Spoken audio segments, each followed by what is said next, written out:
ഇത്യസക്തോ സ്പൃഹശാന്തഃ ഏതദേവാഹമസ്തിതഃ നാത്മാ ഭാവേഷു no ഭാവഃ തത്രാനന്തേ നിരഞ്ജനേ ഇത്യസക്തോ സ്പൃഹശാന്തഃ ഏതദേവാഹമസ്തിതഃ ആത്മാ ഭാവേഷു ന അസ്തി ഭാവഃ അനന്തേ നിരഞ്ജനേ തത്ര നാസ്തി ഇതി ആത്മാ അസക്തഃ അസ്പൃഹഃ ശാന്തഃ അസ്തി ഏതദേവ അഹം ആസ്തിതഃ. ആത്മാവ് ഭാവേഷു നാസ്തി ഭാവങ്ങളിലില്ല. ഭാവങ്ങൾ എൻ്റെ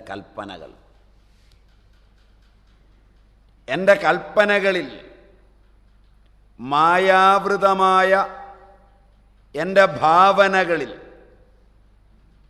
ആത്മാവില്ല. ഞാനതിലില്ല. ഈ അറിവ് വരുമ്പം ഞാനതിൽ ചെറുതാകുന്നില്ല. എന്നിലാണിവയുണ്ടായത്. ആ ഭാവനകളിൽ ആത്മാവില്ല. കൽപ്പിത വസ്തുക്കളിലില്ല. അതിന് നിത്യതയില്ല, അതിന് സത്യതയില്ല. അത് ദൃശ്യം മാത്രമാണ്, ഉണ്ടായി മറയുന്നതാണ്. ഈ ഞാൻ കൽപ്പിച്ച ദൃശ്യവസ്തുക്കളെല്ലാം ഉണ്ടായി മറയുന്നതാണ്. ഇന്നലെ ഇല്ലായിരുന്നു, ഇപ്പോഴുണ്ട്, നാളെ ഇല്ലാതാവും. ആദിമധ്യാന്തവിഹീനമാണ് ആത്മാ. ഇത് ആദിമധ്യാന്തങ്ങളുള്ളതാണ്. ഗീതയിൽ ഇതിനൊരു ശ്ലോകമുണ്ട്. അങ്ങനെ ആയാലും നീ ദുഃഖിക്കണ്ട എന്ന്. ഓർക്കുന്നുണ്ടോ? ഇല്ല.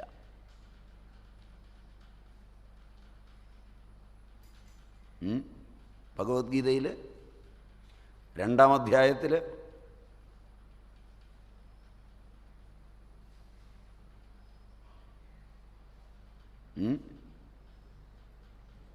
നത്വം ശോചിതും അർഹസി.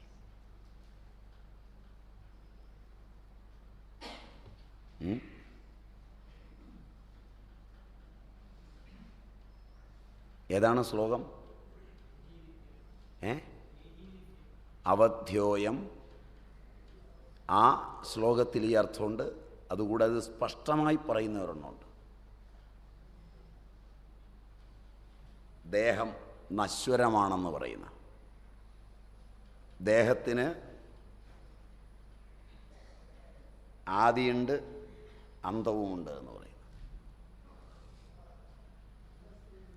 സാഖ്യത്തിലെ ഒരു ശ്ലോകം. ജന്മമൃതസ്യ ച തസ്മാദപരിഹാര്യർത്ഥേ നത്വം ശോചിതുമർഹസി.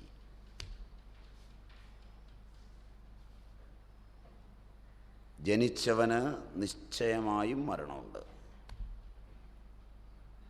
കാരണം ഇതിനൊരു അന്തമുണ്ട്. ശരീരത്തിനൊരു അന്തമുണ്ട്.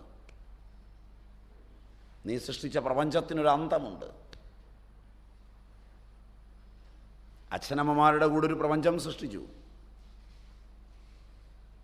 ഭാര്യയൊക്കെ വന്നപ്പോൾ ആ പ്രപഞ്ചം വിട്ടു. അച്ഛനെയും അമ്മയും കൂട്ടി ഒരു പ്രപഞ്ചമൊക്കെ സൃഷ്ടിച്ചു. അന്ന് എന്തെല്ലാം ഉറപ്പുകളാണ് അമ്മയ്ക്കും അച്ഛനും കൊടുത്തത്. പഠിത്തമൊക്കെ കഴിഞ്ഞ് കല്യാണമൊക്കെ കഴിഞ്ഞപ്പം പ്രപഞ്ചമൊക്കെ മാറി. അത് പൂർത്തീകരിക്കാതെ കുറേ അവിടെ കിടക്കുകയാണ്.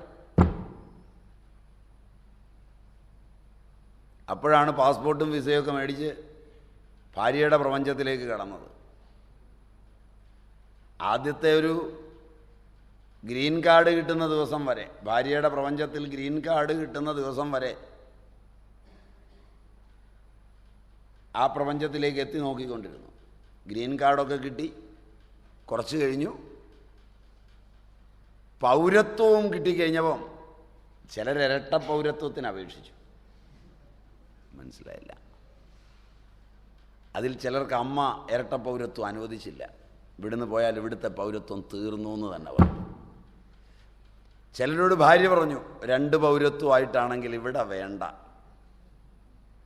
വേറെ ആളുകളെ ഞാൻ അപ്പോയിൻ്റ് ചെയ്തോളാം, ഇവിടുത്തെ പൗരത്വം എടുത്താൽ ഇവിടെ മതി എന്ന് പറഞ്ഞു. നിവർത്തിയില്ലാത്തതുകൊണ്ട് ചിലർ അമ്മയുടെ പൗരത്വത്തിലേക്ക് തിരിച്ചു മടങ്ങി, ചിലർ ഭാര്യയുടെ പൗരത്വത്തിൽ നിന്ന് സ്വപ്ന ലോകങ്ങളിൽ അമ്മയുടെ പൗരത്വം വേണ്ടാന്ന് വെച്ചു. ചിലർ പിന്നെയും ഇരട്ട പൗരത്വവുമായി അഡ്ജസ്റ്റ്മെൻറ്റിൽ അവധിയെടുത്തു വരുന്നവരായി. ചിലർ പൗരത്വം ഭാര്യയുടെ എടുക്കലാണെങ്കിലും ആണ്ടിലൊരിക്കൽ ലീവിന് വരുന്നത് പോലെ അമ്മയുടെ പ്രപഞ്ചത്തിലേക്ക് വന്ന് ഒന്ന് ഓടി നടന്ന് ആ കുട്ടപ്പ പറമ്പ് കിളച്ചോടാ എന്നൊക്കെ ഒന്ന് ചോദിച്ച് ആ ഒരാഴ്ച കൊണ്ട് താൻ ഇവിടെയൊക്കെ ഉണ്ട് എന്ന് അമ്മയെ ബോധ്യപ്പെടുത്തി പോകാൻ നേരത്ത് അമ്മയുടെ കയ്യിലേക്ക് വളരെ ശ്രദ്ധാപൂർവം അമ്മയ്ക്ക് വളരെ ഇഷ്ടം തോന്നുന്ന ചെറിയ സാധനങ്ങളൊക്കെ കൊടുത്ത് ആ പ്രപഞ്ചത്തെ ഒന്ന് സമാധാനിപ്പിച്ച് അത് കഴിഞ്ഞാൽ അമ്മയുടെ പ്രപഞ്ചം ധന്യമായി എന്ന് അമ്മയും വിചാരിച്ച് വരുന്നവരോടൊക്കെ ഗോപാലകൃഷ്ണൻ കൊണ്ടുവന്നതാ. അവനെന്തൊരു സ്നേഹമാ എന്ന പ്രപഞ്ചത്തിൽ. ശരിയല്ല, ശരിയല്ല, ശരിയല്ല. ഇവിടുത്തെ പാസ്പോർട്ടും വിസയൊക്കെ ഒപ്പിടുന്നവൻ്റെ കാര്യമാണ്. ശരിയല്ല? ഈ ബോധം എത്ര ഗംഭീരൻ. ശരിയല്ല? നിങ്ങളീ പലരും ഇരട്ട പൗരത്വമുള്ളവരും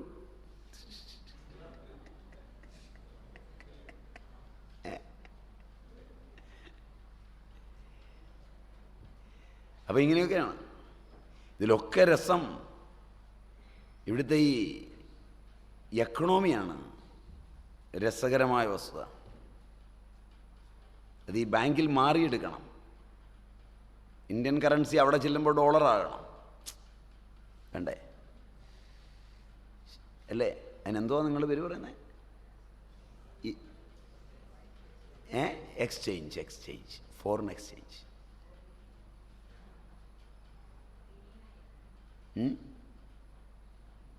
ഭാര്യയുടെ പ്രപഞ്ചത്തിൽ നിന്ന് അല്പം പൈസയുമായി അമ്മയുടെ പ്രപഞ്ചത്തിലേക്ക് വരുമ്പോൾ